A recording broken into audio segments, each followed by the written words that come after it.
time this? It's It's time. after 16. So we have, is there any coffee in there? Is there any coffee in there? Oh, would you mind nuking me a cup? I'm not trying to be a boss. So, quick introductions. I know she hasn't been here yet, but ladies and gentlemen, Jessica maybe. Hey. I think everyone's met Renee. And Steve, have you been here yet? Yeah. Steve was here last week. Remember, he likes to do the calls all by himself. He doesn't like help. You remember that? He's the first, and he's gonna do our lifting and moving. With the new bat? All right, did everybody get the quizzes? I think at some point you should have been emailed chapters 1 through 5, correct? So, kind of wanted to hot wash these if you got them. We'll go through them. I did them all today. And check the answers, and I did not get 100%. I'm happy to share that. But we'll touch on some of the kind of high points of the quizzes. We're going to do the communications chapter, much abbreviated. So in your textbooks, chapter 5, communication, a lot of it's focused on the EMT of transport. So we're going to kind of pick through and focus on what's needed for the EMR. But lifting and moving, which we'll get into tonight full show, that's going to be a lot of what the EMR does. So let's start with chapter 1. Now, I'm not going to read all the answers because, well, you guys got them, but let's just kind of go through it. Like on the multiple choice, well, I'm happy to share, I got number 8 wrong. And that was most EMT courses today are based on models developed by and I actually chose the National Registry. That is where a lot of our education models come from. However, the National Highway Traffic and Safety Administration, that's kind of where EMS started. And that is really what we know. We talked about this on day 1 then. EMS really doesn't have a, unfortunate, like an overseeing government agency. You know, the fire service has the NFPA, Fire Protection Association, you know, police got their stuff. EMS doesn't. So, in fact, EMS still is not defined as an essential service.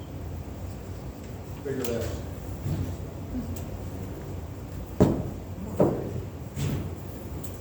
So, on the multiple choice, anybody else have some questions, or they were getting stuff wrong?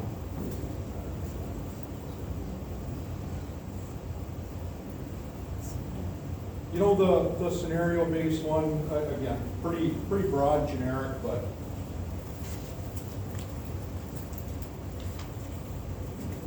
and I guess I'll say, like as I was doing this, you tend to think about it too much. So, for example, it gives you a scenario, and a lot of these scenarios are kind of jump ahead because when you took this quiz, this one was referring to a sorry, I read it by oh, this was a car accident. And we haven't talked anything about car accident response yet. So, super generic components of the EMS system, obviously, you know, dispatch, first arriving crew,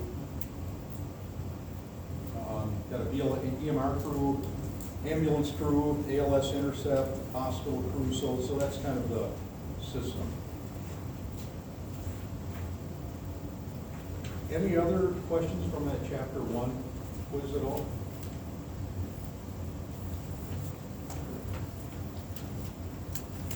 Let's all move to chapter 2.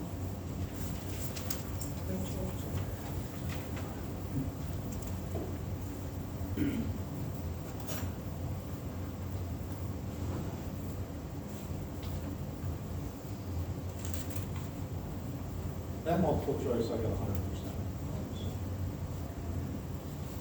But any questions on chapter 2 concepts?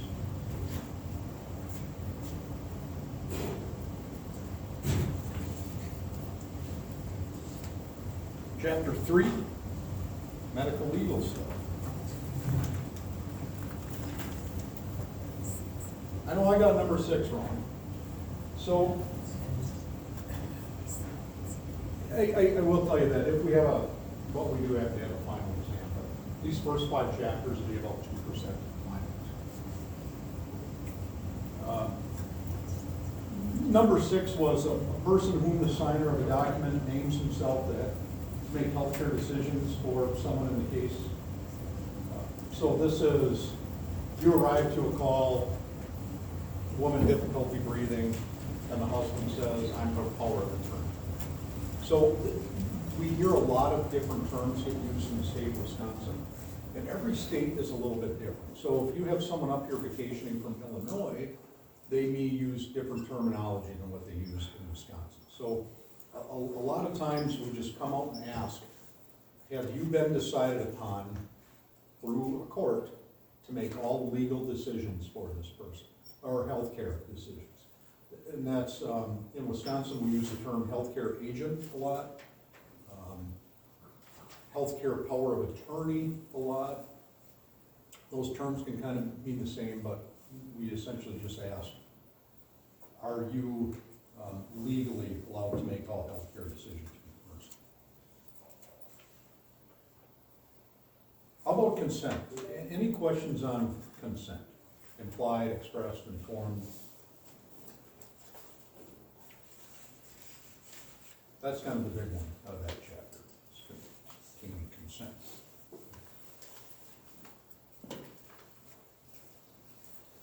And then quiz number 4, that was your documentation. So with the documentation, the EMR level of documentation compared to EMT is significantly different. So for example, if everyone in this class, if we're able to run part 2 later this year or even next year to go to EMT level, we go back and we revisit this chapter and we spend a lot more time on patient care reports. So the reporting requirements of someone who's transporting a patient in an ambulance versus the EMR that's arriving to do on-scene care, pretty significantly different. So a lot of this chapter, again, because you have the EMT book that's pertaining to the EMT, but again, there's a lot of questions in here that kind of infer, evidence of legal cases and things like that. I worked for a pretty busy system for 27 years, and I was subpoenaed or had to testify less than 5 times in my entire career. So this isn't the likelihood of you getting called. I know a lot of cases that I was involved in patient care that did end up going to criminal trial, and I never got called up to testify or subpoenaed. My report was never even brought into the record. So I just kind of want to, a lot of people get into this thinking you're going to be having to go to court a couple times a year, and that is not the case.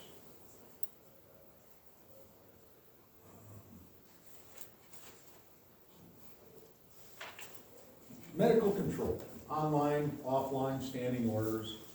Any questions on differentiating that? Do we understand the authority of a medical director? The physician that has essentially oversight over all clinical operations. So some systems can have medical directors that do everything, pick their internal policies and procedures, whether they run lights and sirens. In our case, our medical director focuses solely on our clinical care, our protocols, our patient treatments, and he's also involved with our quality assurance program, but he doesn't have to be. So that can kind of be agency specific. I do have a practical question. I Yeah. guess with that is just, I get the impression with some of this stuff, like call the medical director if you're on certain, I mean, is the medical director often available when you're getting a call? No. So, and there's a little bit of a difference between medical director and medical control. Oh. So a medical director is a, do we got an extra seat? I don't, we mixed it up a little bit, we'll do this. How's that work? So the medical director is appointed, he is your person until either he resigns or you fire him, change medical directors. But if I want to change, anytime I want to make a change in my protocol, so, hey, instead of using this medicine, I want to use this medicine at this dose. I gotta send it to him, he looks at it, might make tweaks, he approves it.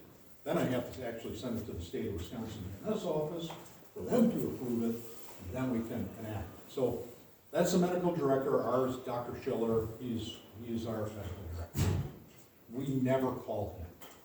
So he lives in Marshfield, Wisconsin. I chose him with our agency because he's got extensive experience with ALS, paramedic level systems. And he had the time that he could dedicate to a new service being built. Now, medical control is basically whoever the ER physician is on duty. So in our operational plan, we have to pick a medical control hospital as an ambulance service. EMR agencies don't have to do that because you're not transporting. So, for example, our medical control hospital is Marshfield Medical Center now. That does not mean we take every patient there. We use that as our medical control hospital because our doctor is associated with the Marshfield system. If we're transporting to Howard Young, which is a completely different health system, then that ER turns into our medical control. So medical control is typically for ambulance units that we call and, hey, we're seeing this, I'm thinking of going A or B, I could really use your help figuring this out. A lot of times when you call the ER and you ask a question, they're just gonna tell you, just get it. Because if you don't know the answer, you know, I can't tell you over the phone, so just get here as fast as you can. We use medical control also, so a patient wants to go to, you know, they do all their patient care at Howard Young. And husband calls an ambulance because the wife isn't acting right. We get there and there's definitely an altered mental status, but she knows who she is, where she is, when she is, so she's alert oriented.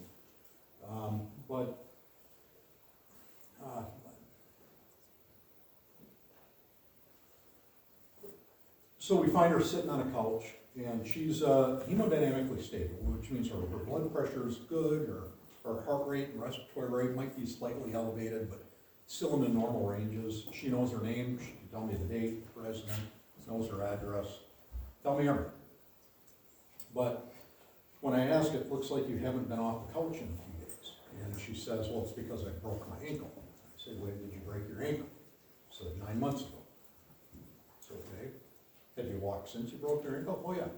Well, how come you're not walking now? Because I broke my ankle.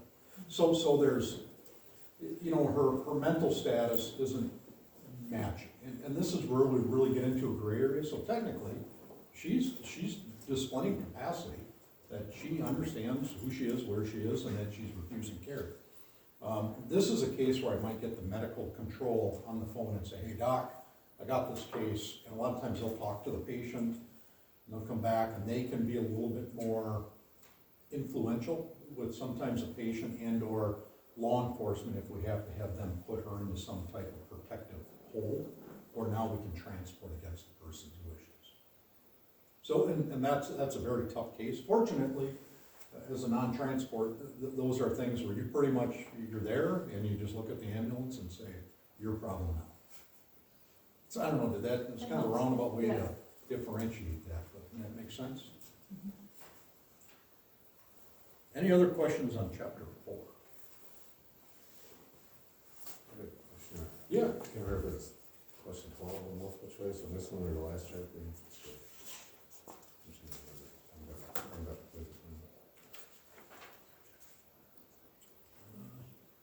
The EMT may provide confidential information, that one? I don't have to test them. Well, I'll do both of them. So question 12 on chapter 4 was, the EMT can provide or may provide confidential information to everybody except. Yeah. So the choices were the patient's family, the emergency department nurse, the court under subpoena, or police in a criminal investigation. So that's kind of a tricky one. The answer is supposed to be the patient's family. So, let me give you a scenario of and I just read this today somewhere. Actually, I think it's in one of the case studies in the book. So, you call to a house for difficulty breathing. Father says, I called because my son's upstairs, can't breathe. Son is 20 years old, has severe cystic fibrosis, which is kind of a progressive one. And you get up there and you see him in the room, and he's critical. Like, he's struggling to breathe. And he says, no, ambulance, wanna die. So here's a case where we find out from the dad that this 20-year-old hasn't signed any papers to give mom or dad permission to make his med. He's his own person. So he's critical, he needs to go to the hospital, but he's refusing care, and he has capacity. So that's a case where we have to interact, and the dad says, no, just take him, forget what he says. That is kidnapping, that could be assault and battery by taking that person against his wishes. So if a person's their own healthcare agent, as I'm assuming everyone in this room is, if I even get called to you, and you guys are married, right? So you call, you're having chest pain, and I do my interview, we get you in the ambulance, and you knock on the door, say, yeah, can you tell me what's going on?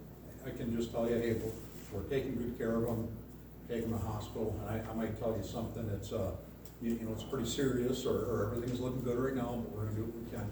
But you ask specific details, I can't share that with you and the spouse unless you give me permission. I would poke my head back in and say, hey, your wife's asking about this, and you say, yeah, tell her, or you say, no, say the word. That information sharing between caregiver and patient is confidential. Family members we can't share with family members unless patient gives permission. In a criminal investigation, this was the other one that could be, during a criminal investigation, there's gonna be subpoenas involved, and that they will get when it goes to the level of criminal, and they sit you down, there will be a lawyer present on both sides, and you share information in the case. Yeah. Does that make sense? Sorry, I'm just kind of a bad last hour, so just give my brain a little bit to get caught up to teaching. That answer the question? Yeah, so it's like criminal investigation, you say you sit down, it's not like the cops are going to interrogate you, like, out of nowhere, like, hey, can you tell me what's going on with this guy? And the word there was criminal, so like we go to a car accident, and a cop says, hey, are you drinking? I don't know, I asked. I can't give that information, but now it's a criminal investigation, which is generally, now this is days, weeks after the incident occurred, and the criminal investigation is more formal. It's a bad question, which I assure you, a question like that won't be on the final exam, but it was a bad question. But the point is that even though the family members, unless the patient gives you information, we don't share with you. But we can share with the doctor, if we call a intercept, I don't know, and I haven't probably talked about that, that's more of an EMT thing, but there may be a case where an EMT ambulance identifies this patient would benefit from a treatment that I can't give them, but that ambulance service can. So they call for a paramedic intercept, where that paramedic, either in an ambulance or a flat car, meets the ambulance, grabs all the equipment, hops in with the patient, and starts to administer treatment. Obviously, we have to share that information for the continuum of healthcare.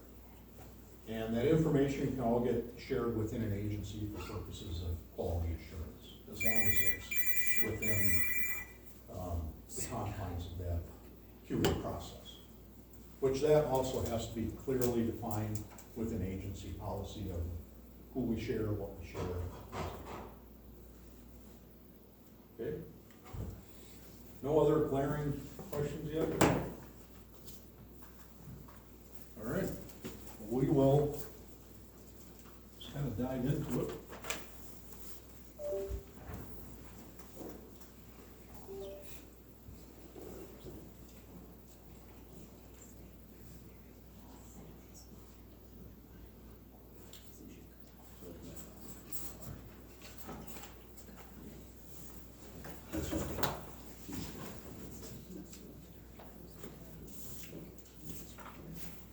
So again, a lot of this, I'm gonna kind of, use the PowerPoint as more of a, Yep.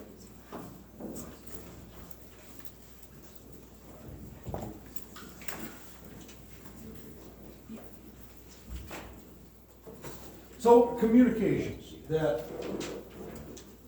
this unit starts out with a scenario, basically you've been paged to an incident. What and who are you supposed to communicate to?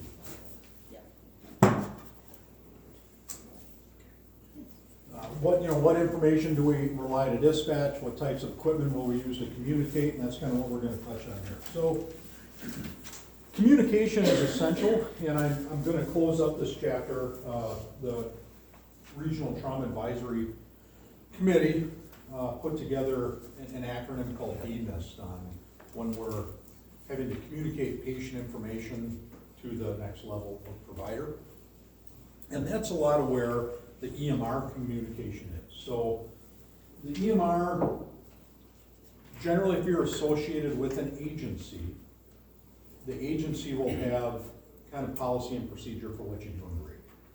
So for example, here in Winchester, an available, and I'm gonna use the term first responder, that's not a reflection of license level, but I'll use Corey for example. We get a chest pain in Winchester, what do you do with your radio? The page just went out. Yep. page So I'll one. respond, Winchester 617, responding either to the station to get the ambulance or to the scene, I'll go direct. So it's just that agency, just hey, we copy, we're en route, we're going direct to scene, or some information like that. It's basically, we need to notify via radio so the dispatch center knows that somebody's home. Does anyone ever listen to the scanner around here? If you listen to a scanner, you're gonna hear from time to time an agency get paged. Nothing. A couple minutes later, they get paged again. Nothing. And what dispatch is wanting someone to at least acknowledge that, hey, we got the page, we're looking for a crew, and things like that. So that, during that time of a 911 call coming in, the dispatch usually has 5 different things that they're dealing with. So they can't be solely focused on, is this agency gonna be going? It's hard for them to move on when they're trying to get that ambulance in route, okay? And please, this isn't unique to Vilas County. This is, happens in suburbs of big cities. It's happening everywhere throughout the state. A 911 call comes in, they're struggling to get a crew. Okay, so that's not anything bad about this county or any specific department. So a lot of your radio communications to dispatch, agency specific. So some agencies might want you to acknowledge it and then get on again and say when you are en route to the call. So 3 o'clock in the morning, I sit up in bed, I grab my radio, Winchester, I forgot my number, 6'3", I think it is. Now, that's not rank, that's just the number that was open, right? Yeah, Winchester 6'3", acknowledge. Now I gotta get my pants on, my coat on. Well, a minute later, 2 minutes later, I get in the car, start the car, now I would answer Winchester 6'3" en route to call. I don't know if our, Winchester has specific policy on that, but that's just kind of a long way of explaining how we communicate with dispatch. And then they want to know when we arrive on scene. Now, this is important for a couple reasons. It's important for dispatch, it's important for the ambulance coming, and even people like your peers listening to the radio. So if I hear Corey answer up, he's going en route direct to scene, we get to the call, we get the patient in the ambulance, we're getting ready to go to the hospital, and I say, has anyone seen Corey? I heard him on the radio. No one seen Corey? Dispatch, have you heard anything from Winchester? Nope, we haven't heard, he hasn't gone and seen yet. Well, I know Corey should be here by now. So now that starts to throw up red flags that something happened to Corey on the way here. So that's why it's important to maintain that communication, not only so dispatch knows someone's going, someone's on scene, care is being delivered, but also so it's accountability, that we know we had assets going to the call and they're not there. So what happened in between, right?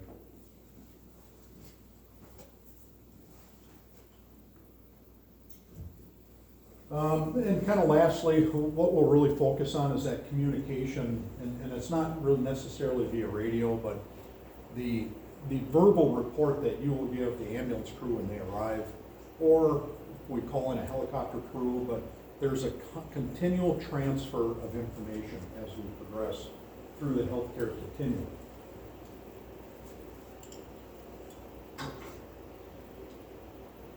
The book will kind of break down different radio systems, and it's really not essential for you guys to dig into it. Kind of what the book is referring here is your base station. Think of our dispatch center. That's the most powerful radio, and that's based out of Eagle River, correct? So Eagle River can talk to,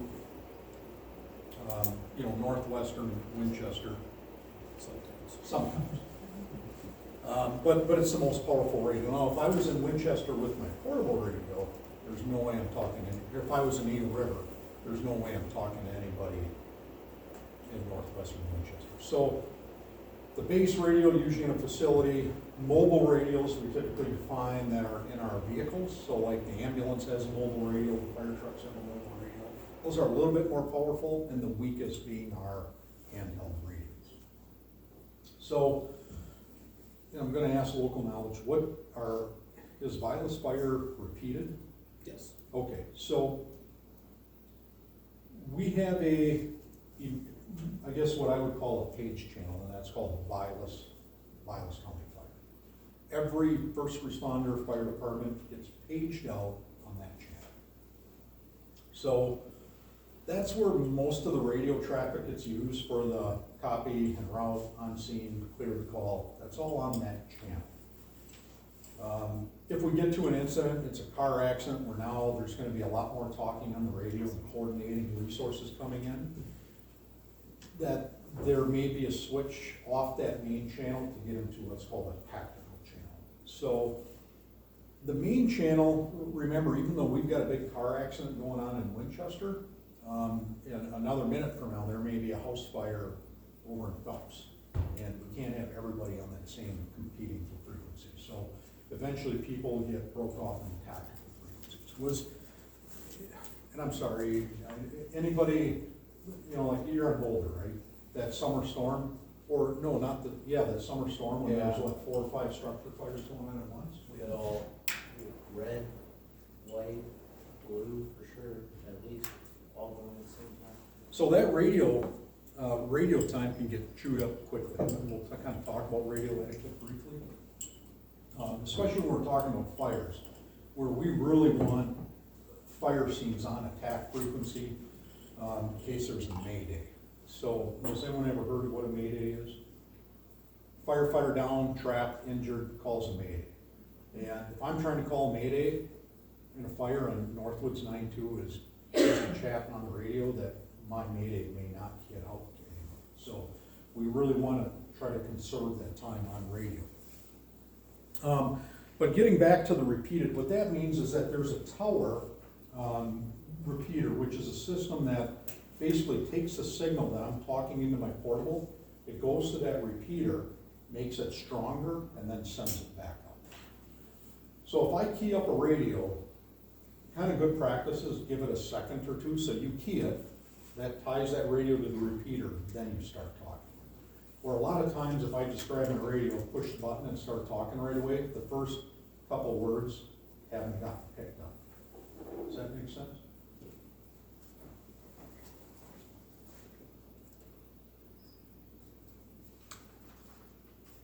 You guys do not need to study the wattage on radios, and that's nothing that you need to. So if you skim, that's a chapter you can kind of skim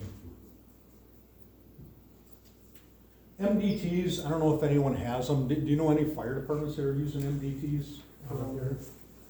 So in some bigger systems that we can actually have our tough books and our tablets can actually be tied into the dispatch center, where they can like type us stuff real time, almost like a fancy text message. They can put our times and addresses on there. The reason a lot of departments don't do it, just for me to upgrade to that for us, for our tablets, that I can download my run times, is about $4,000 per year. $4,000 is a lot of money when I can just call dispatch and say what time was I on scene. But just so you know what MDT is. Telemetry, you may hear this term. Yeah, not much so much for you guys, but telemetry is an example of me sending clinical data to a hospital. So I can do a 12-lead ECG with our cardiac monitors. I can push a button, and in a few minutes, the doctor is looking at that EKG. Now with even the LifeTech 35s, a new cardiac monitor, it's a web-based system, so they go on Google, get on their page, and they can actually see the cardiac monitor real time as a notification. We will be doing that before I retire. Which means 1, maybe 2 years.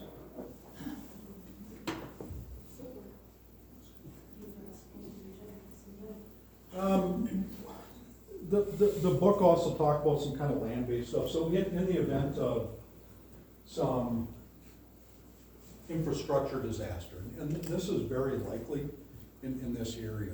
Windstorm comes through, power's knocked out, cell tower's knocked out, that they can actually bring in portable cell towers. And oh gosh, I think, I don't know what, probably within 24, I'm kind of looking at some of the chiefs, within 24 hours, they could be setting up some cell networks up here if we need it, right? They could do it less than that. Don't we have a portable one? I don't know if there's one up here, Emergency management doesn't. but you would do it, yeah. Yeah, emergency government. They do. Sure, yeah, one down. Okay. Anyone ever heard of FirstNet? Okay, once you finish this class, you're eligible to get on FirstNet. It's through AT&T. And I can let someone who knows it better than me. It essentially, when things go really bad and the cell towers are inundated with everyone calling to check on, your phone gets prioritized. So it like moves it to a different lane in the communication highway, as you will. So especially in crisis or infrastructure collapse, that FirstNet is the best possible chance that you'll be able to make a phone call or use data with the FirstNet type phone. But you have to be a firefighter, first responder, or something. Is anyone It has to be FirstNet? activated. You can't go to, Camp Randall and assume you're gonna get priority service. There has to be a national emergency activated on the FCC to say, okay, turn on the terminal for this location. Well, I was at a concert in Milwaukee and a military person that was standing next to me had first and was able to use their phone to call Uber and no one else could. And so I paid her. So it worked even then. So it is, and all comms are overseen by the, of course, the FCC. Touching on that stuff.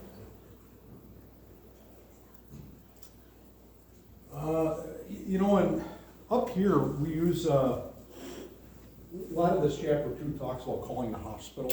So the EMR won't be calling in patient care reports to the hospital.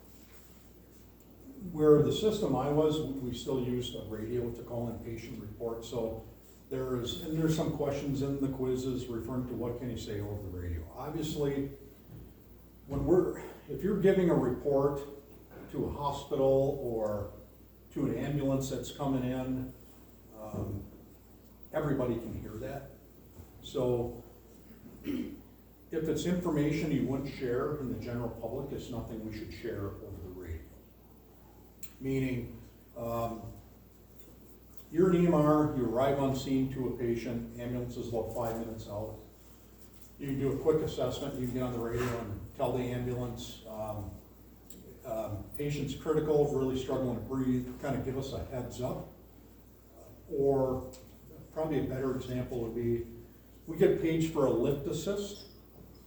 So just assuming someone slid out of a chair, we need help getting them back up, and you walk in the door and they're in full cardiac arrest. That might be something you might want to grab your radio and say, hey, ambulance, patient's cardiac arrest, they're not a lift assist. You don't want to say, Joe Smith is in cardiac arrest, just patient. So you can still relay critical information, you just don't want to use patients' names and things like that over the radio. And that has happened. That's probably my most frequent. When we were dealing with EMRs, agencies where I came from, we had a handful of lift assists that were actually cardiac arrest. You know, wife sees husband laying on the floor, calls 911. And lift assist, we don't drive lights and siren typically. It's a non-emergent response. And first responder got on scene, quickly recognized cardiac arrest, they're doing CPR. That allows us to escalate our response, get there a little bit quicker.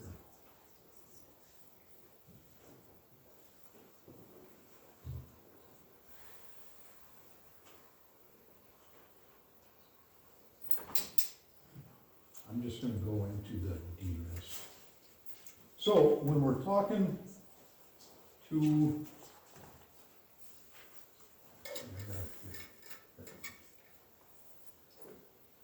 sharing among agencies.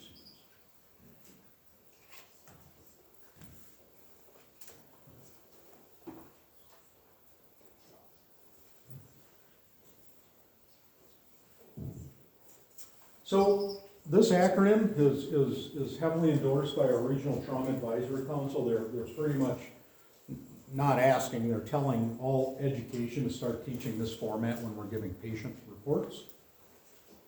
So who uses it? First responders to the ambulance crews. There's number one. And there is a short video we'll watch to kind of show how this gets done. But DMIS stands for demographics, mechanism of injury, injuries, illness, signs and symptoms, treatments, and we'll touch on each of them.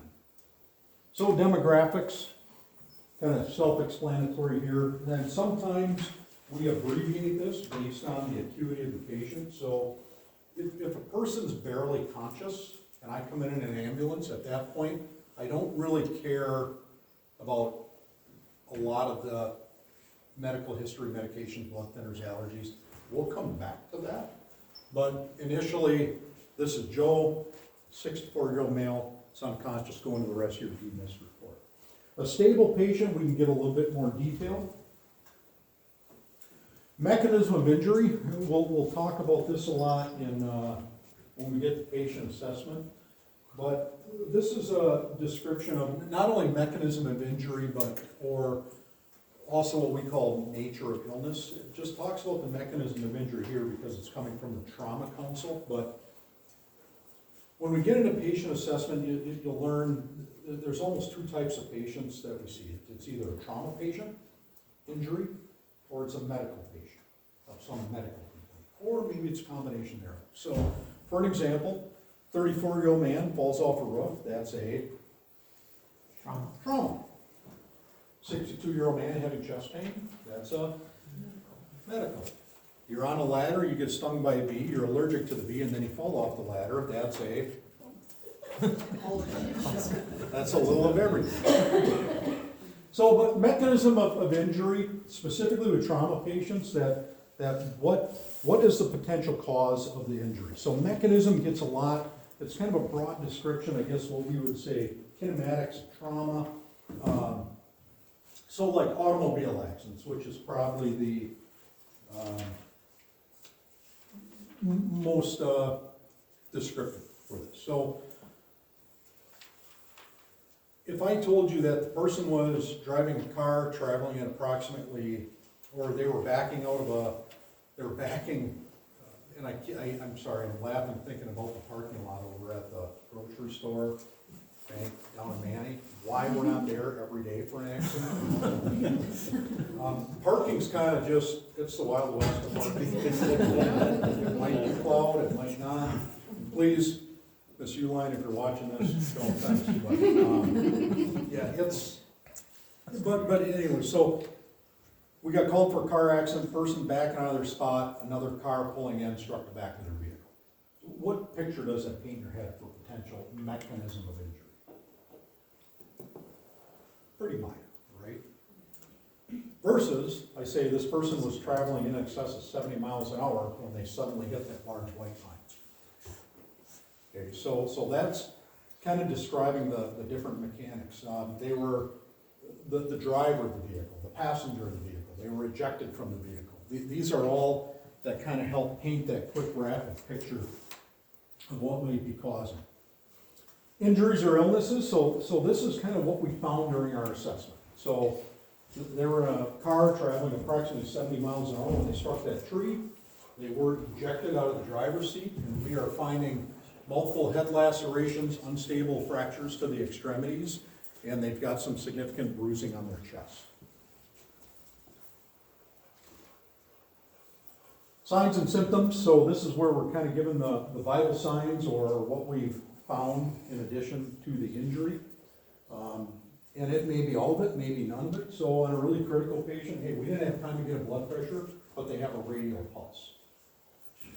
Those, we haven't got there yet, that's right here. And that tells me a lot, if they got a radial pulse.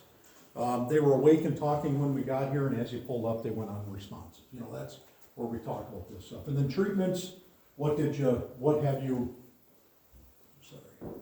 been doing for them treatment-wise? So it's kind of, we did a scene assessment, describing the scene assessment, that's your mechanism, the initial patient assessment findings, and then any treatment we initiate. And as we go through the course, when we start doing scenarios, we're gonna be incorporating you giving verbal reports to somebody that, you know, ambulance crew just came in, give them a quick report. So we'll just continue to practice that. Make it better. So with that, the RTAC just released a neat old video.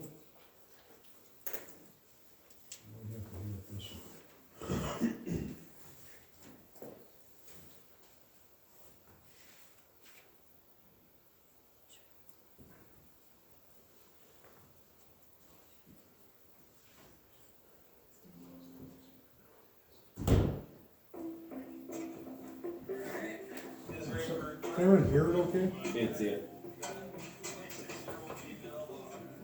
Use your imagination. She has no medical history, no allergies. She was in the hospital here. T-bone approximately 50 miles an hour on the driver's side. Up to the head here. You guys listening? She did. Let's wear her seatbelt. Alright. Geez, it really didn't seem like they wanted to listen to you in there.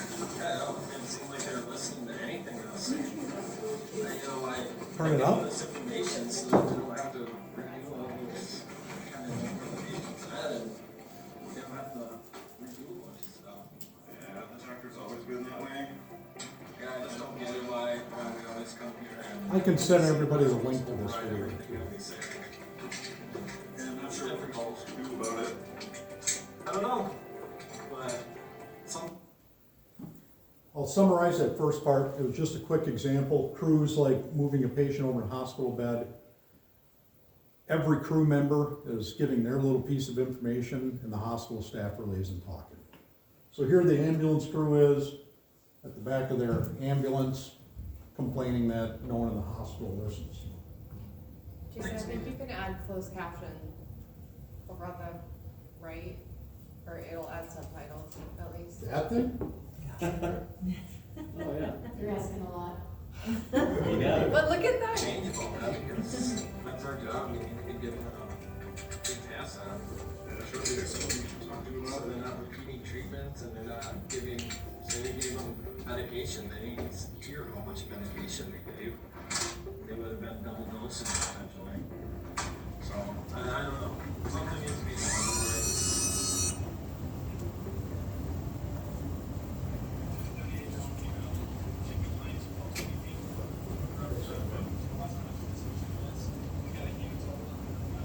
I have no idea. Nope.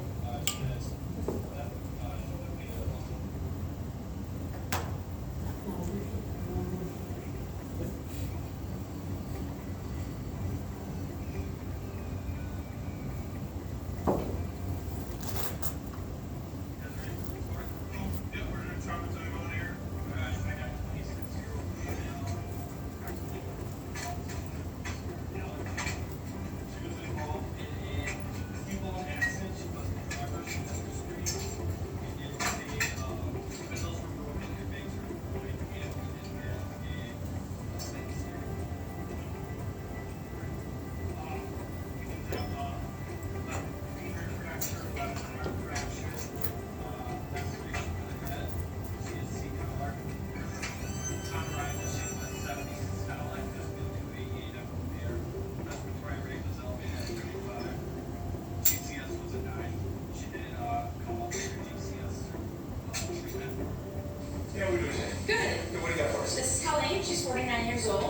She tripped coming into the house with her arm extended, her right wrist.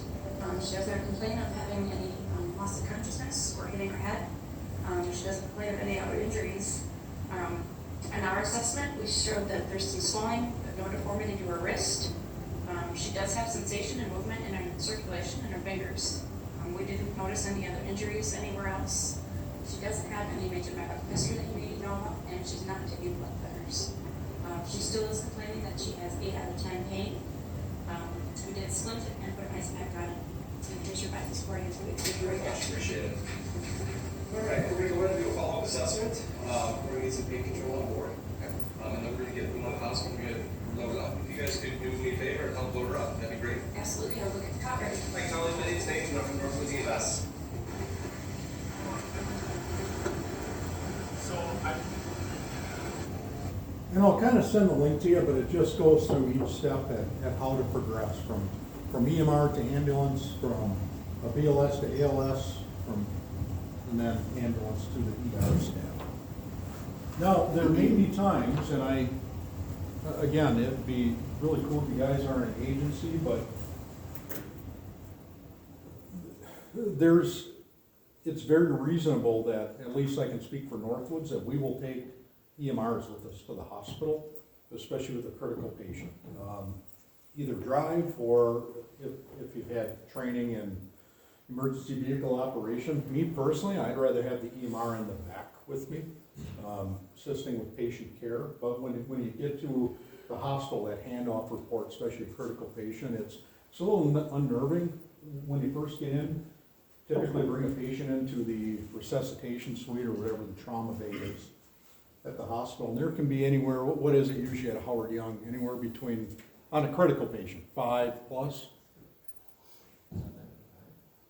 I'm asking you guys that have been. Oh, just one? On a critical? I would say, yeah, the most I've seen in there is 5. Yeah, so 5 people stand there, and usually one person will say who's given the report. One person gives the report, asks some questions back and forth, and then we clear the room and let them continue their care. I will send the link to you guys tomorrow. So the communication quiz, and I think I think you guys got that one too, right? Chapter 5? Yeah. Were there, and I should have sent a little bit better direction, like I wouldn't expect, was that the one with the patient care report? Okay, you didn't have to do the full patient care report, I mean, it's good practice, but. Maybe that's Any questions on that quiz from the communications?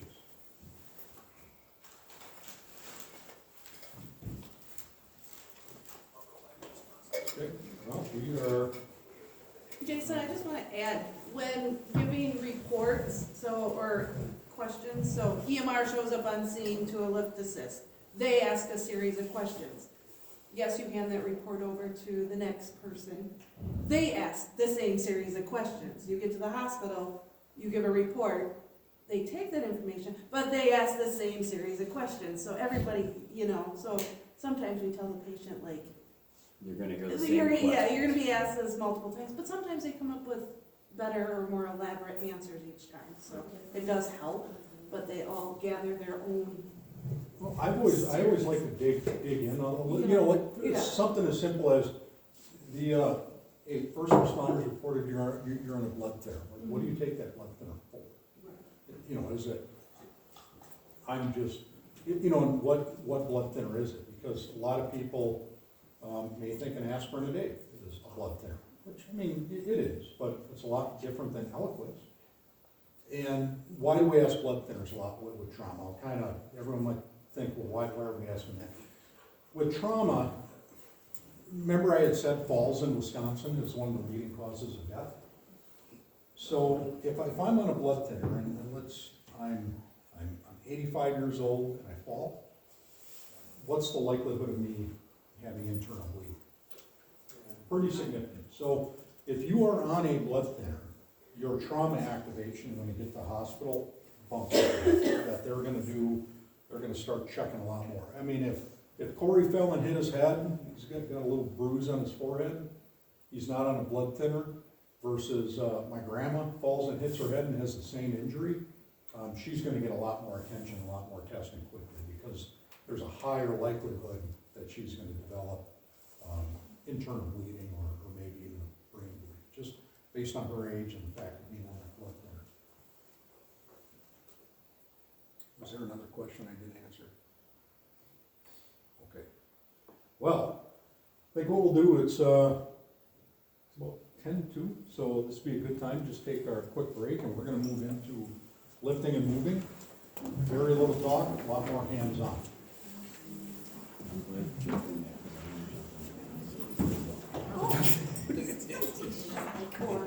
I'm not tired. No, Evan is back. So last week you were asking about times, you know, so it's so this is so your time that you have later, dispatch is keeping track of age, they arrive on the scene.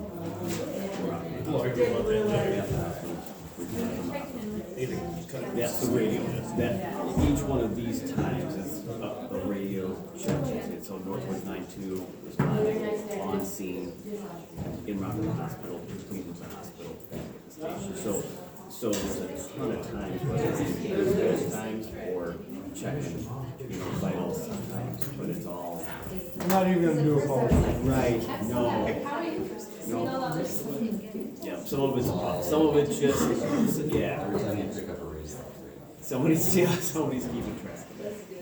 And then the medical control is just the hospital, this is the physician at the hospital. Yeah. Yeah, no, you just call the ER and you just say, I have medical control, and then you just paint in the picture what you got going on. And you call him when you're stone plated, you're not sure.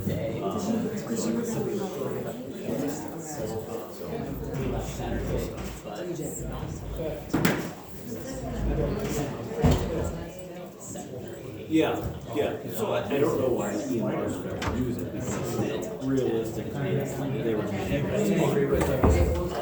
but, you know, you could still call it, whatever reason, 20 minutes, but most likely, your comfort zone should be calling. You know, they're gonna know that there's something to call. Okay. I know. I read a quote last week. She's excited. Oh, is that it? That's good. I was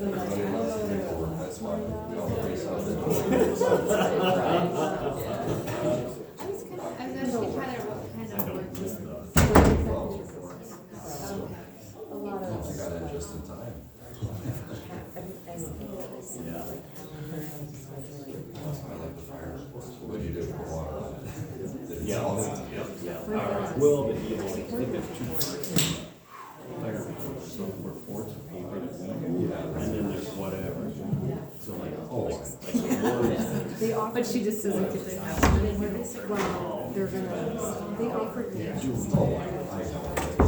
know the circumstances, I want to just see. oh, right. So It's a lot they're of gonna pressure. bring on somebody. They're gonna. Oh, so we started off telling them everything? No, your baby's not.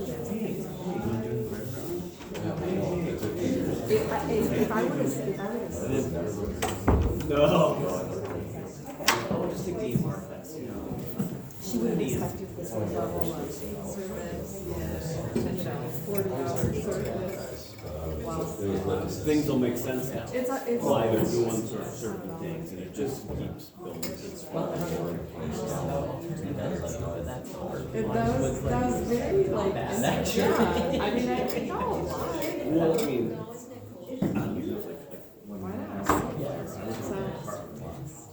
so then. I've been looking at all sorts of things.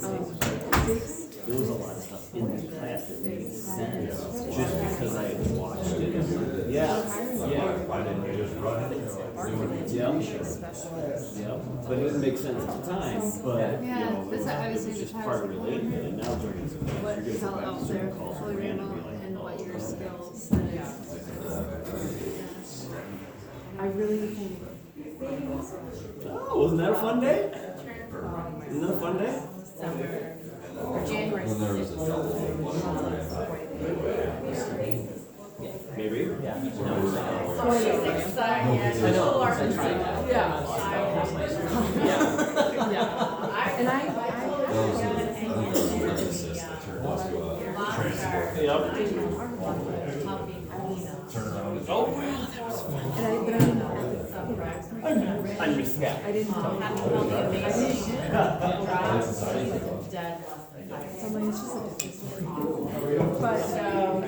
You don't have my mic. Oh.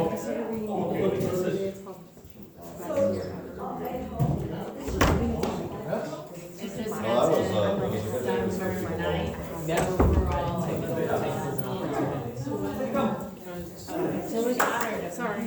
Sorry about that. Yeah, how you doing?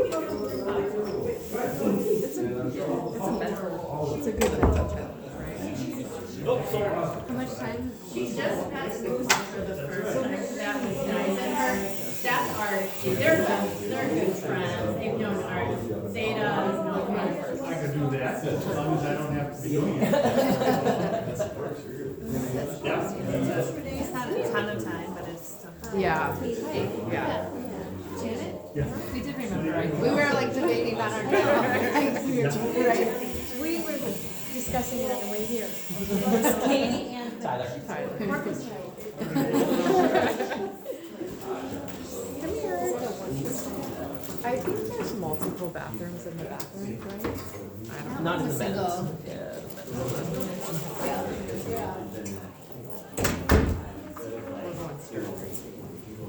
Been a little souped up in the cold. It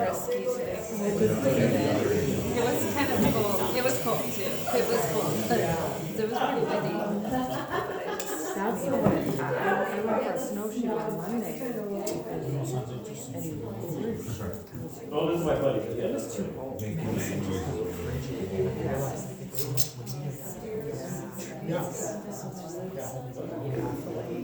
Across the parking lot. Yeah, it was funny going back. That's what I thought too. I was like, We'll get it. We'll catch up. I've been, we'll catch up. I was like, And that is the beautiful city. No. It is. It's your buddy. It's your buddy. What are you smelling, I know, you smell something. Probably moose. Oh, yeah, Sorry, maybe. I did it to you twice, that's why. But I think the next couple of days are supposed to be calmer. It's supposed to, okay, good. On the weekend it's supposed to be. I know, 20s. I mean, I'm gonna be, Mecca Trails is doing a candlelight, snowshoe skis, whatever on Saturday. Whoa, sorry, I'm going this way. To go this way? So, To go around? yes. No more PowerPoint. And so it's mostly the steps. Yep. Well, I should say that because we might get into ARP. And it's not straight out because. And you guys don't want me drawing pictures of you. Your heart diagrams are pretty good. That's been up there for a long time. Yeah, that was CPR resurface. Super generic.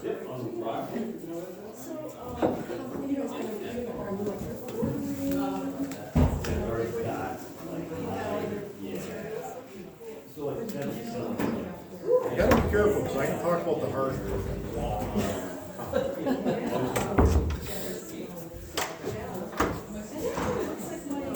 I mean, think about it. If you could design a pump, any pump, to work as effectively Just a documentary. Who was the hot shot pilot that flew across the Atlantic by himself the first time? Charles Lindbergh? That might have been. He designed a glass pump for medical purposes. They only had one moving part, and they were able to keep alive nerve cells for 12 days back in the 30s. You could take the heart doesn't need that. It's, Necessarily it runs on its own. So if you took the heart, and you were able to keep it, we call perfused oxygen, nutrients, glucose to it, It doesn't mean the body to beat. It's in chapter 7. It's an electrical, the electricity does that, automaticity does it on its You've own. been, And then if the system fails, it's got backup. But a lot of things can go wrong with it. But for the, on average, 73 years, nonstop. And if you could design a sewage pump or a septic pump nonstop, A lot of guys out of business. I mean, my boiler pump lasts about 3 years. if you could do it in a day or two, and I carry And I think my heart moves more fluid per minute than what my circulating pump on my window.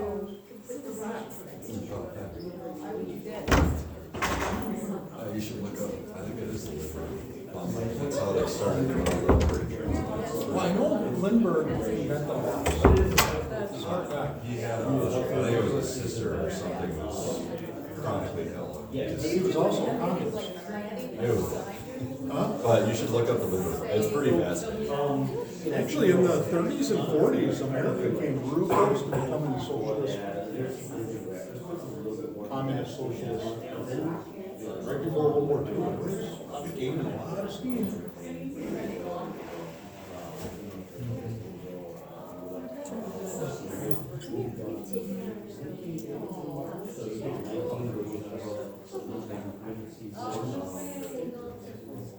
All right, as soon as we get, we're gonna round it up.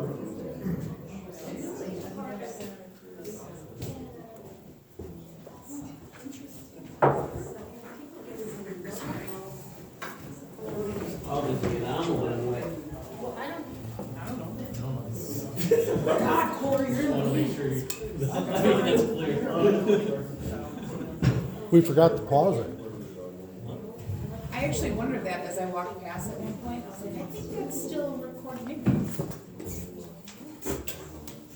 That's okay. Well, I think we only had, one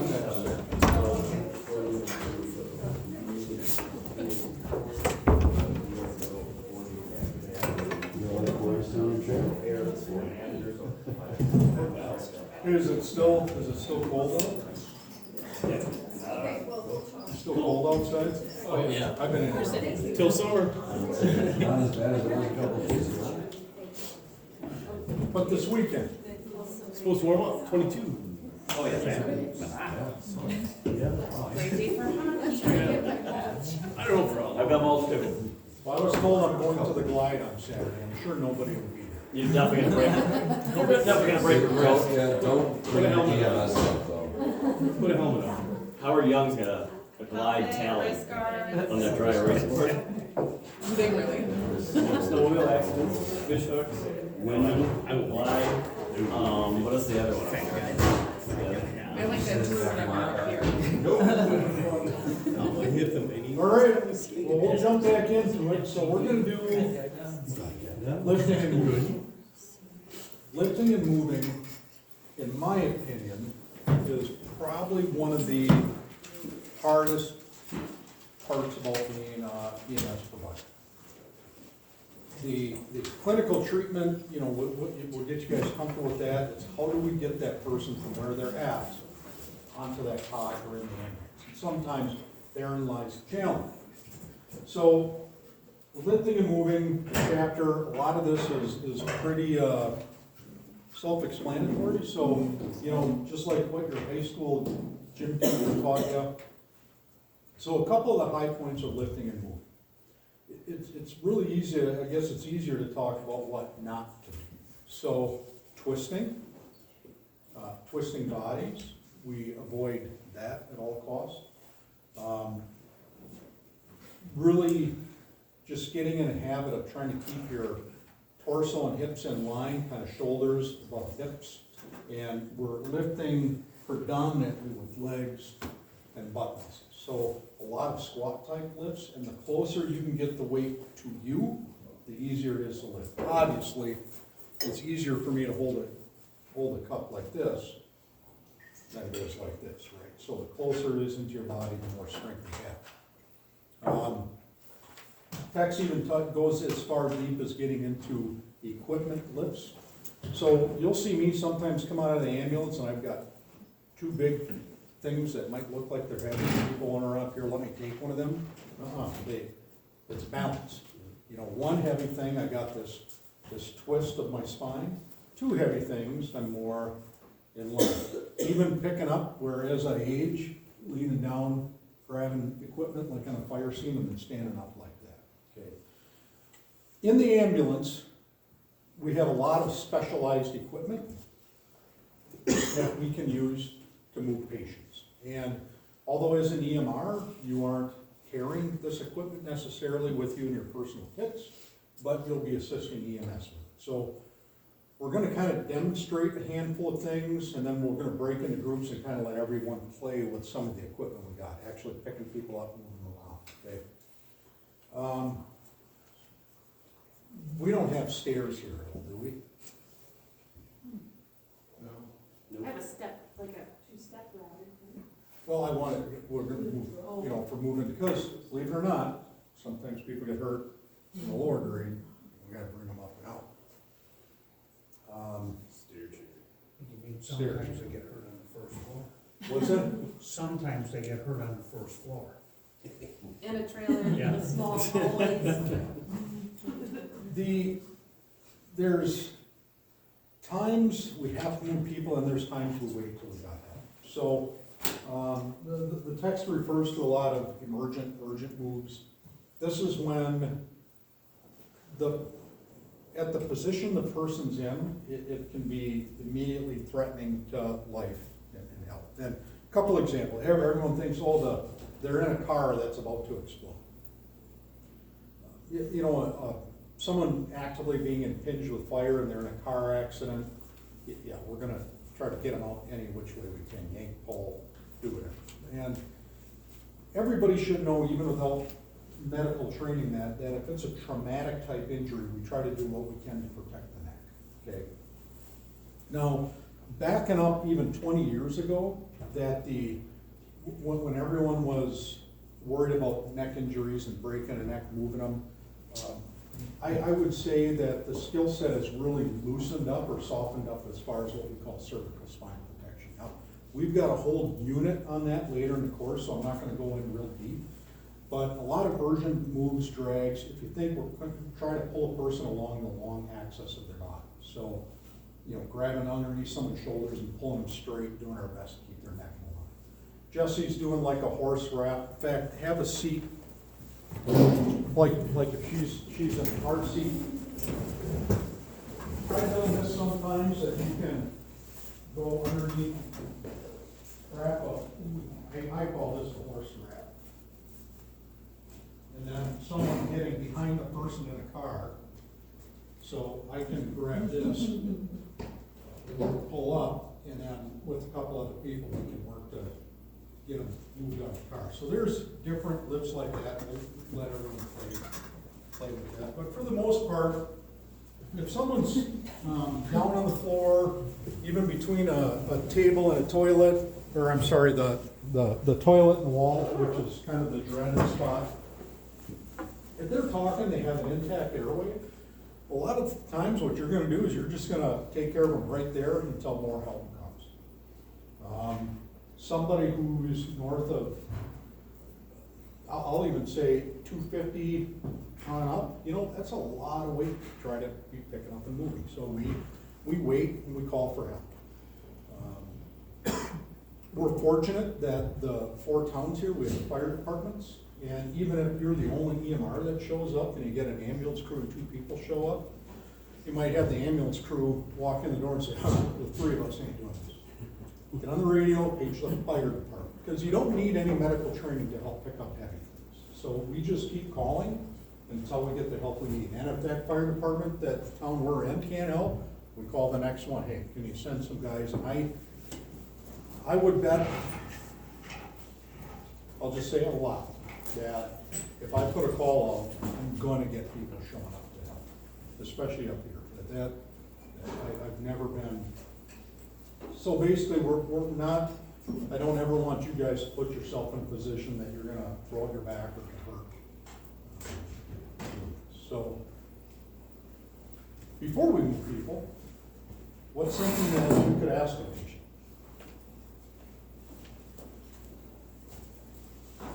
Cot's outside, we're in the living room. So we're getting ready to go, as we ask, are you able to walk? That's the safest. You know, if the person can walk on their own power, there's times where someone might not want to, I'm sorry, where a patient may say, no, I can just walk to the cot, and I say, oh, no, you're not walking. And I'll give an example. So we get called for someone who keeps passing out, and we get there, and they're in their chair, and they look white as a ghost, their skin's pale, and their blood pressure is like 60. No, we haven't got there yet, but 60 is very, very high. So if that blood pressure is low, what do you think is going to happen when we stand them up and have them start walking? They're going to fall. So there's, even or we do an assessment, we do an EKG, and they're actively having a heart attack. Do I want that person walking or exerting themselves? No. So there's where we're going to employ some lifts and moves. Now, I'm going to move this camera.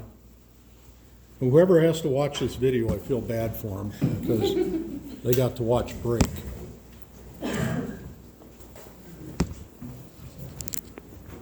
So just try to get in a position where you can kind of see back here, and I'll describe some stuff. I'm gonna turn the lights on.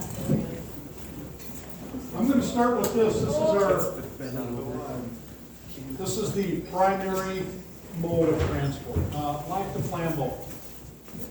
Does anyone know what type of cots is lactoplambo and striker cots? Same thing? Good. Okay. So this is just a brand. Striker is a brand name. There's really two big brands that we see it in Striker and Inferno. Some proprietary differences, but they all pretty much do the same thing. So nowadays, we have what's called power cots and power loads. And before we go tonight, if you haven't seen, we'd show you, we can basically take it from this position to getting them in the back of an ambulance with one person. Once we get them on a cot, everything just gets better for the most part. Cots generally have a mattress that's supposed to be impervious, which means I can take everything off this, clean it, spray it down, clean it pretty easily. Fluids aren't going to soak in. They're going to have seat belts for the body, and we are required by law that they need to have shoulder straps on while transporting them. Where's my crew? Always. So that in the event of a motor vehicle accident, it helps keep the person in. We're able to change positions on this cot, which we will, as we go, there's certain times where we want to change how the person's sitting because it affects their blood pressure and things like that. If it's a red button, or on the Striker cots, if it's red, it means it's action. So this is just a pneumatic. We can move their head up, move their head down. There's side railings that we can set, just help keep the person in. We're even able to pick the legs up. So this was, and we'll talk about this in trauma, this is like a shock or Trent-Ellenberg position. So head down, legs up, the thought was that helps increase blood pressure. New evidence, I don't know, how many times have you ever put anyone in Trent-Ellenberg? 3 times for SPT. Yeah, I can probably count on one hand how many times I've done it as well. So one thing about Striker in general is anything that's red does something. It either moves the head of the cot up, moves the wings out, releases, it does something. So if it's red on there, it does something for you. There's wheel brakes that you can engage so the cot's not rolling. Just little things, when we're putting a patient on, if the patient's coming this way, I like to get behind the cot, kind of brace it with my foot or leg to keep it from rolling around. If you're unloading it on a hill, keep in mind, this cot's, I don't know, how much does this thing weigh? A lot. 250-ish? Yeah. So that can get some steam, so hang on to it. Don't take it out of the ambulance and go close the door. Your cot's going away. But these are nice that they have literally a button. Magic. You can bring it up, you can bring it mid-position. So if we're going over uneven surfaces, you know, keep it lower. Handles it, we can use to hold the patient. The most stable is what we call a four-corner carry, where you got one person on each corner kind of guiding it as we move to keep it from tipping. So if I put a 350-pound guy up here, and I'm in this position, and he starts to seize, it doesn't take much for these things to tip over. So when the patient's on, you know, that's a lot where the EMRs are helping kind of stabilize the cot while we're moving them to the ambulance. Now, in the event the power system fails, there are, like she said, action buttons that we can squeeze and manually operate. I don't want to just crash it. I mean, it's just to put it in perspective. This cot new is about $50,000. So if I just pick it up a little bit, manually, and then let's go up. So I'll get in a good squatting position, please.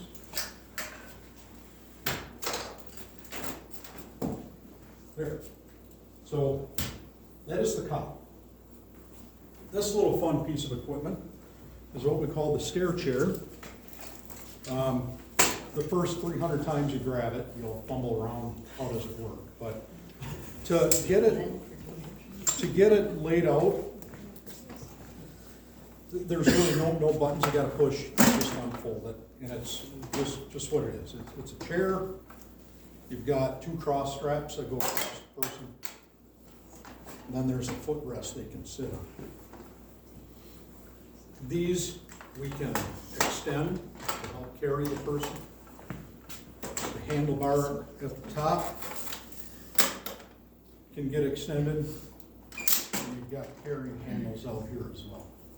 Then, what's nice is on stairs, is we can roll that out, and you can do more of a controlled, like a, well, it's hard to do without this, but You could just, it's like a, basically like a simple tank slide. But then, we get them out of the house, you've got to get them from the chair onto the cot.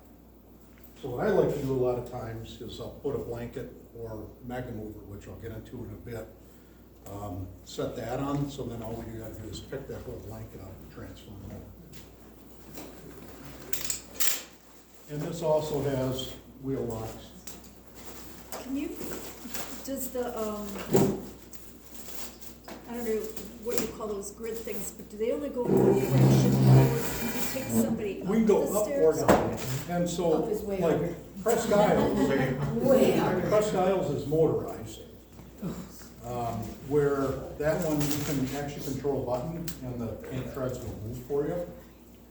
This is not motorized, this is just manual, but, when you put a 300-pound person in this, and try to get them up a stairwell, you can see where you sometimes need 4 people. And unfortunately, stairwells and hallways don't accommodate 4 people very well, so it gets kind of tricky. Jason, if you had the stair treads like reclined and you brought that next to the cot, would it be easy, like, would it be helpful in that position to transfer somebody? Or We can't lay this out flat and like. right, but like if they're reclined a little bit. Well, you can't leave it back on the Oh, treads okay. without, Got it. like, that's for the stairs If only. it's like that, I let go. Oh, got it. They'll Okay, just makes get sense. And every time and we're always, whenever we're moving someone, we're always telling the patient exactly what we're doing and how we're doing it. Okay. Like a lot of times, almost every time I tell them, hey, we're gonna lean this back a little bit to help get you out, and every time I lean it back, people are always reaching. Give them something to do, have them hold the strap, Yep. anything to keep their hands busy, because instinctually, your arms fling out when you start leaning back.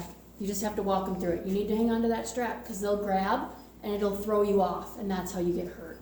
So just reassurance while you're going down, because it's a very weird sensation to be tipped back in somebody else's hands going down steps like that, especially when you're sick or injured. So constant Even the- reassurance. Even the cot, Yep. constant communication Yep. of everything that you're doing, up, down, moving, everybody gets a little wonky feeling and scared. They're already calling you 911, now you've got them on these crazy devices they've never been seen, and you're calling them all around, they're scared.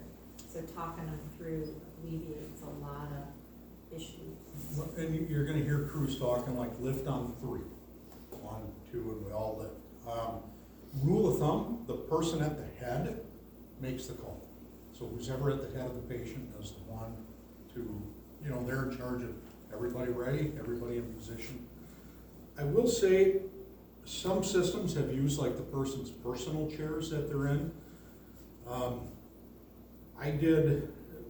We used to do that a lot, and I had one time ended in a total disaster, like went to pick the patient up and the chair just disintegrated. Patient fell, it was bad. A lot of paperwork, got me in trouble. So we should never rely on people's personal stuff, even blankets. I've used their personal chairs if you're just lifting from the ground to get them into a sitting yeah, position, yeah, but don't pick them up with their carry them up to Yeah. the top. Like, cause they got those wheeled walkers Yeah, that they yep, always you can sit on. put their butt in it so that there's, you know, and then Yeah. they can stand up from there. But- What usually happens is they fall, you pick them up, you put them in a chair, and then they're able to get up and move around, which is one of the things that we like to see before we leave somebody anywhere. But you can use their chair for that, just don't like carry it out of the house. Well, you know, so, no, I just want you on the floor. I'm gonna talk a little bit, so usually I do. This is just a patient transfer device, we call it a mega mover. It's, I think these are rated for max load of 1,800 pounds. So these are pretty rugged. I use these a lot, they're disposable. Pick up any patient we're gonna encounter, and it doesn't matter if they soil it, we just throw it in the garbage. They're $10 a piece. So, we use these a lot, they're much more reliable. Everything we use this for, we could use a blanket. So blanket lifts, blanket carries. I would just prefer to do this because I don't know the condition that blanket's in, I can pick out the grips, but these aren't gonna rip. So, really common with either a blanket and or the mega mover is you kind of line it up along the person, and you'll see us kind of scrunch up one side. Yeah, these are brand new. So we just fit it up and you kind of roll the person. Typically, you don't let their head flop like that. Shouldn't let their own head. Bring them back. Bring them this way a little bit. You're on the target, and they'll kind of even out. There we go. No, just while she's here, we'll just do a high low lift. Just stay there. So high-low is a manual lift, and this is generally we use for emergent type things where I need to get this person on the cot now. So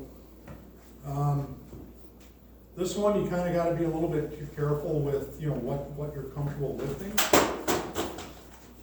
Brianna, are you okay if I manhandle you a little bit? So I got to sit the person up.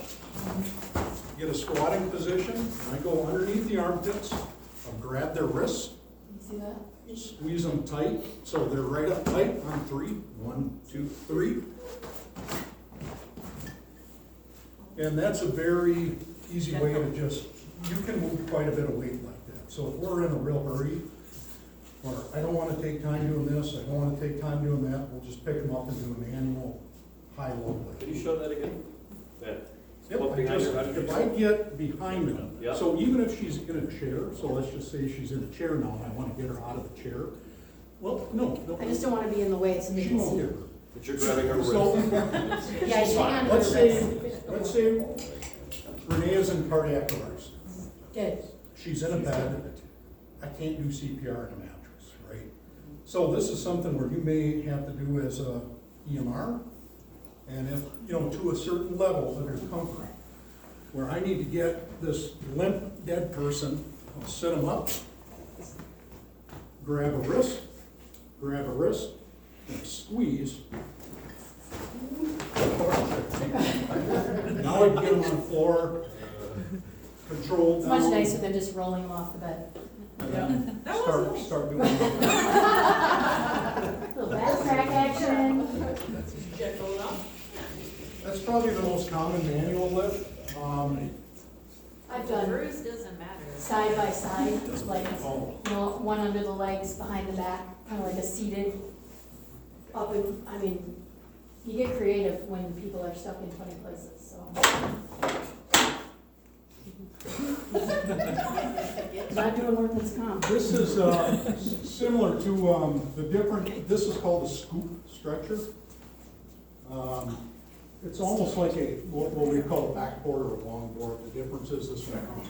So you can use this as a longboard. We can also use it as scoop. So where these are good, where they've been used, is someone's on the floor, typical like a busted hip, can't stand up. They're a little bit heavier. There's an action lever on these that we can pretty much take it apart. And you line it up under the person and basically just slide it, clip it underneath. You can take both sides off. It just takes coordination then to get it under the person and then trying to find the, you can't do this, you can't pick it up and look at it while the person's on it. And then just flipping it. Now, I will tell you the thing with this is on some of the heavier patients, their hinder and back can be pinched in here. So, just going kind of slow and working it in and telling the patient, hey, if you feel it start to pinch, we're gonna go slow. Tell me to stop. But Sometimes a little shimmy, so if they're laying there and they're clothed, which is always preferred, if you grab their clothes and just kind of shimmy back and forth a little as somebody else is pushing that closed, it doesn't pinch as much. You don't want to move them much if they have hip or pelvis, but even just a little will help get their butt cheeks out of the closing. These are set up, and this is that longboard that there should be. They'll either have straps pre-attached or we have quick clips now, right? So we've got quick clips that are just clip, and then they're a seatbelt attachment. I always try to put one a little bit higher so it goes down under their armpits. So if I pick it up, it catches them and they're sliding off. Kind of rule of thumb is whenever we're securing something like this, we secure their body, their torso first, then work our way down. The last thing we secure is the head. So if you can imagine someone's laying flat on this, and it's a trauma injury, we might be worried about their neck, right? So if I secured their head first, and they started to vomit, and we unroll them, you can imagine their whole body will shift, but their head stays here, so what are we doing to their neck, right? But if that person starts to vomit, when we roll it, I can hold the head manually, and we can try to keep that spine in alignment. And I'm just scratching that surface. We're gonna spend a lot of time practicing that in the trauma unit. Yeah, this is just an example of a quick clip. It was on, so. I think lifting and moving. You go ahead, Clark. Thanks. Oh, is that the vendor? Yep. Okay.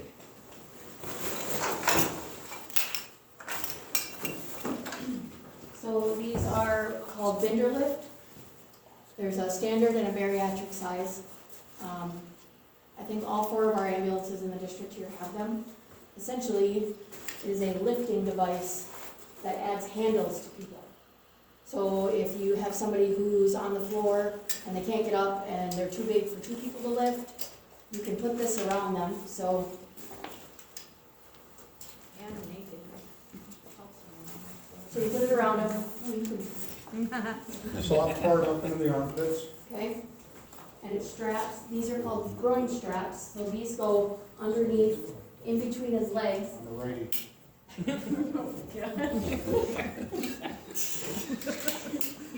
That's a whole lot of information.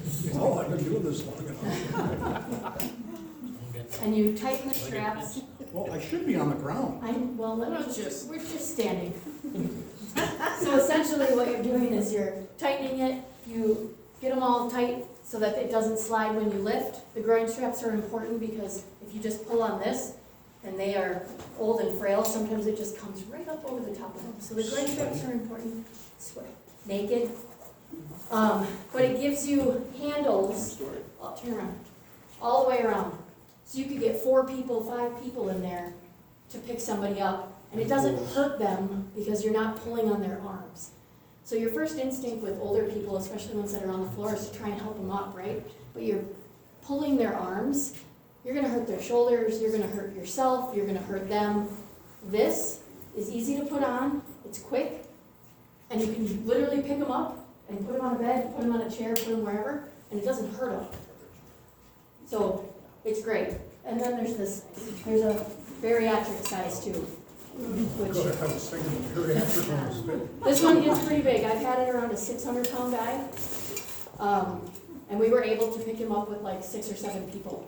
So it works. It's fantastic. They're easy to clean. How do you clean those, just with the We regular? would just wipe them, yeah. Some of the newer ones have like a, Vinyl.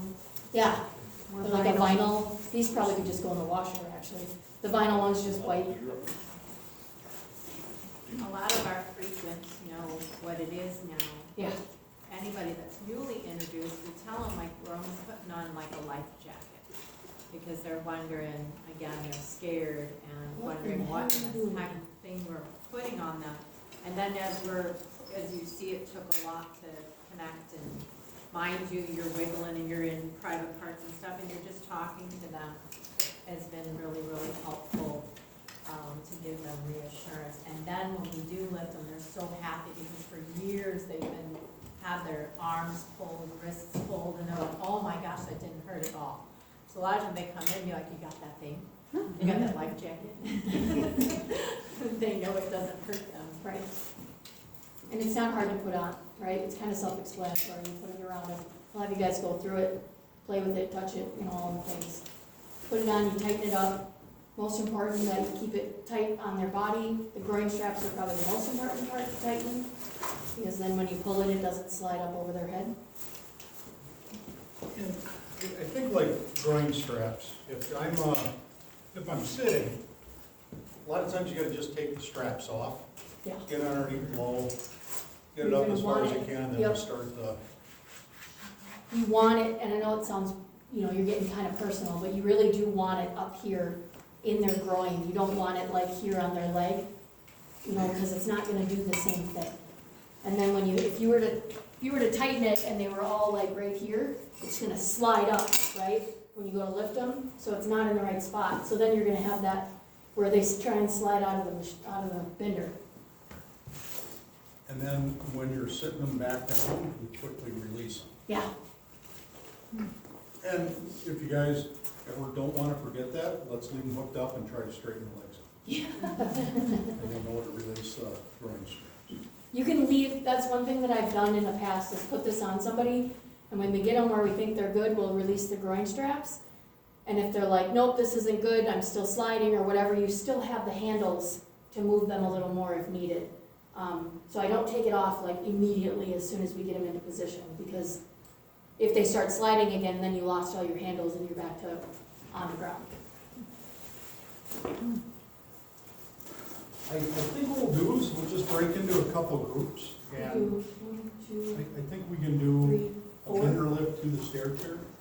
Okay. And play with that. Like someone group over here. I have 4. Is 4 stationed there? Okay. Okay. If there's pre-existing injury or you gotta, I don't want anyone tweaking or hurting anything tonight, so, but, this is kind of an opportunity to actually just sitting in good hands on in practice. So I'll let Jesse kind of go through the 4 stations. We're gonna, whatever you think, your show. All right, so we'll go over the scoop and the backboard in one. We'll go over the cot and how to use the cot, how the cot works in another.